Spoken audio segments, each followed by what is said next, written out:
Assalamu alaikum friends, welcome to my channel MBBS and BDS lectures. Today our topic is related to orthodontics, growth and development and factor affecting physical growth.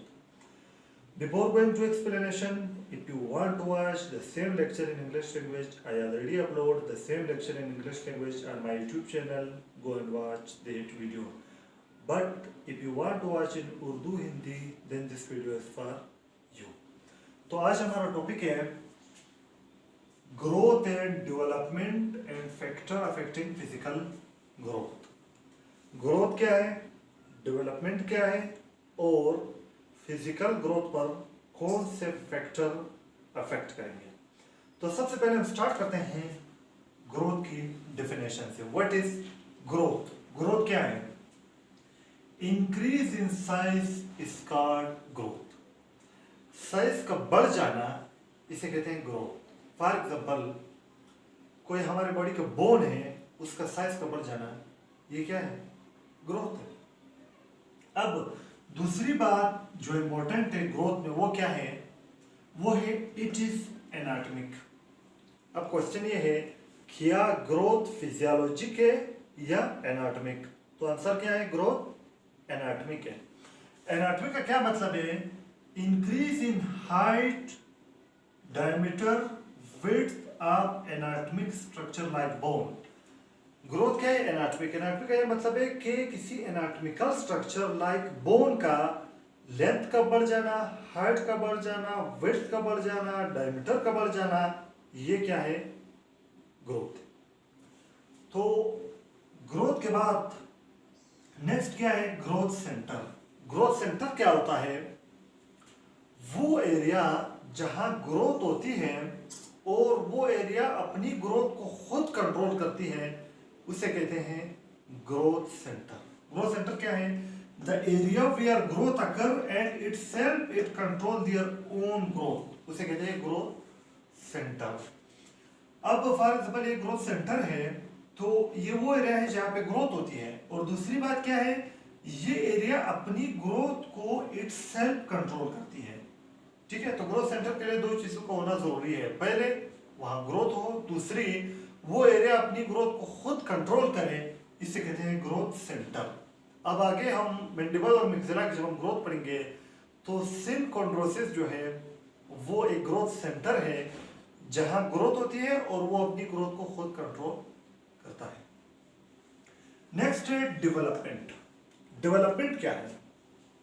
Development को किस तरह define करते हैं, increase in complexity. Complexity का बढ़ जाना, more complex हो जाना, इसे कहते हैं development. Increase in complexity is called development. अब क्वेश्चन ये है क्या डेवलपमेंट एनाटॉमिक है या फिजियोलॉजिक है. तो आंसर ये है कि डेवलपमेंट क्या है, फिजियोलॉजिक. फिजियोलॉजिक मतलब, फिजियोलॉजी मतलब फंक्शन. तो इसका क्या मतलब है कि डेवलपमेंट का ताल्लुक किसके साथ है, फंक्शन के साथ है, लेकिन ग्रोथ का ताल्लुक किसके साथ है, एनाटॉमी के साथ है. तो growth is anatomic and development is physiologic. अब फिजियोलॉजी का क्या मतलब है, improvement in function like learning. यानी फिजियोलॉजी में हम किसके बारे में पढ़ते हैं, फंक्शन के बारे में. तो अगर डेवलपमेंट फिजियोलॉजिक है तो इसका मतलब यह है, फिजियोलॉजी का यह मतलब है कि इम्प्रूवमेंट इन फंक्शन, फंक्शन में इम्प्रूवमेंट आना.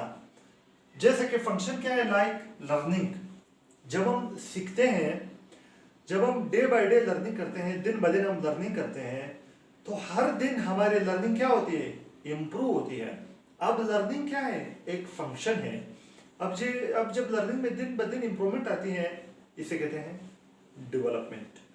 इसी नाम से बहुत से कोर्सेज हैं, जैसे कि personal development course, personality development course, self improvement course, body language course, confidence development course. उनमें क्या होता है, जब हम कोई पर्सनालिटी डेवलपमेंट कोर्स हम लेते हैं, या हम कॉन्फिडेंस डेवलपमेंट कोर्स लेते हैं, या हम बॉडी लैंग्वेज डेवलपमेंट कोर्स लेते हैं, तो उसमें क्या होता है, शुरू में जो हमारी बॉडी लैंग्वेज होती है, जिस तरह हम अपने हैंड यूज करते हैं, जिस तरह हमारी स्पीकिंग होती है, 1 महीने या 2 महीने या 3 महीने का कोर्स लेने के बाद हमारी जो स्पीच है वो इम्प्रूव हो जाती है, एक फंक्शन है वो क्या हो जाती है, इम्प्रूव हो जाती है, हमारी बॉडी लैंग्वेज क्या हो जाती है, इम्प्रूव हो जाती है।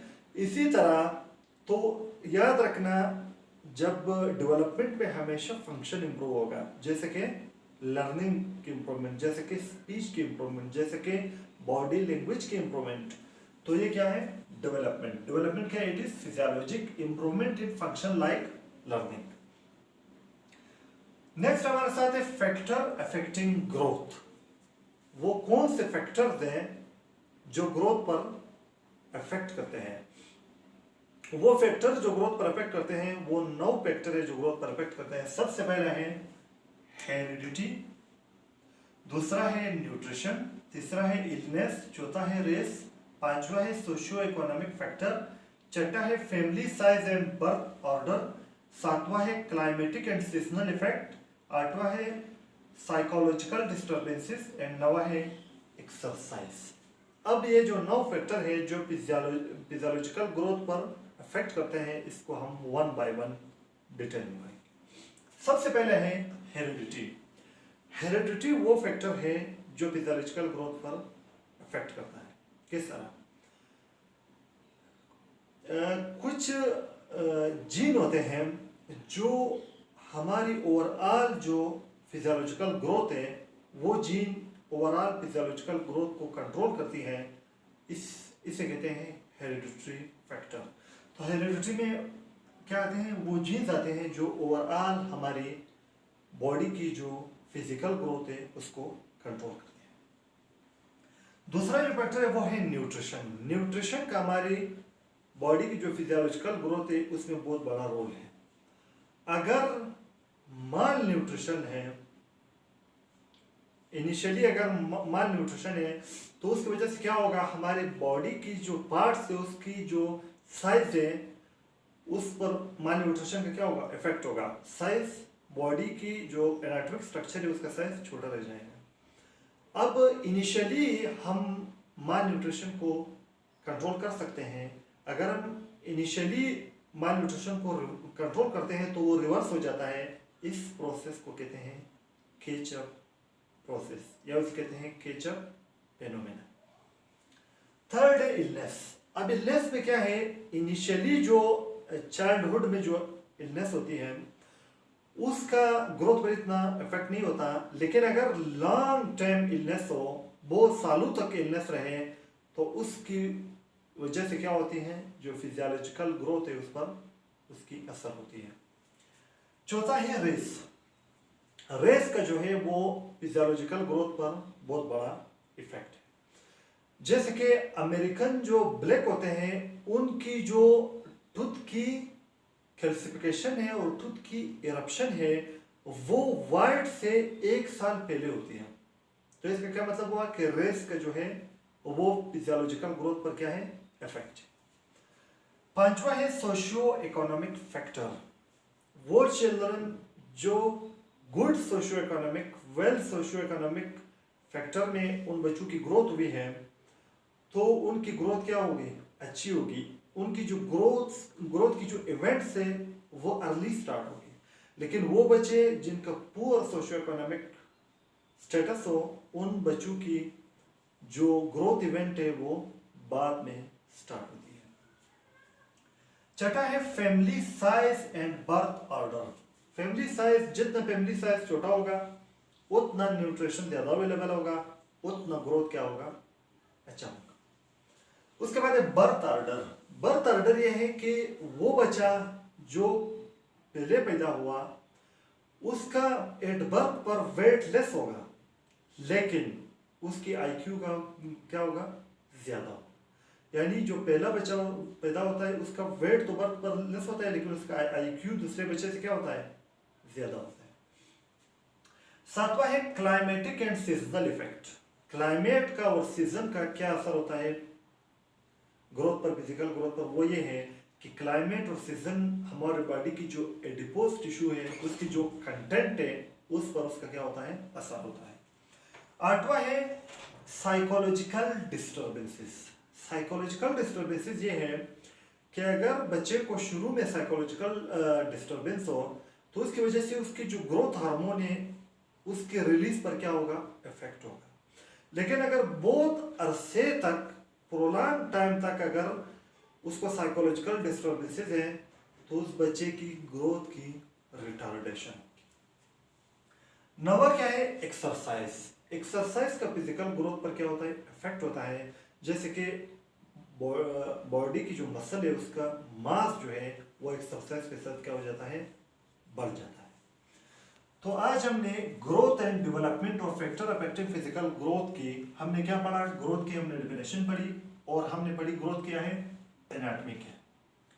फिर उसके बाद हमने ग्रोथ सेंटर पढ़ा कि ग्रोथ सेंटर के लिए दो चीजें जरूरी है कि सबसे पहले वहां ग्रोथ हो, दूसरा वो अपना ग्रोथ खुद कंट्रोल करे। फिर हमने डेवलपमेंट पढ़ा, डेवलपमेंट क्या है। अगर हम ग्रोथ और डेवलपमेंट को हम कंपेयर करें, ग्रोथ क्या है, इंक्रीज इन साइज, और डेवलपमेंट क्या है, इंक्रीज इन कॉम्प्लेक्सिटी। ग्रोथ क्या है, एनाटॉमिक है, और डेवलपमेंट क्या है, फिजियोलॉजिक है। मतलब डेवलपमेंट में फंक्शन में इंप्रूवमेंट होती है और ग्रोथ में एनाटॉमिकल स्ट्रक्चर की साइज, डायमीटर, लेंथ में फर्क पड़ता है, ठीक है, चेंज आता है। उसके बाद हमने वो फैक्टर पढ़े जो फिजिकल ग्रोथ पर अफेक्ट करते हैं, असरअंदाज होते हैं। वो 9 फैक्टर हैं जो हमने डिटेल में पढ़ी। तो दोस्तों, अगर आप लोगों को वीडियो अच्छी लगी हो तो वीडियो को लाइक करो, शेयर करो और चैनल को सब्सक्राइब करो और बेल आइकन को प्रेस करके ऑल नोटिफिकेशन को ऑन करो ताकि मेरी हर नई आने वाली वीडियो सबसे पहले आप तक पहुंचे। दोस्तों, वीडियो देखने का बहुत बहुत शुक्रिया। अल्लाह हाफिज।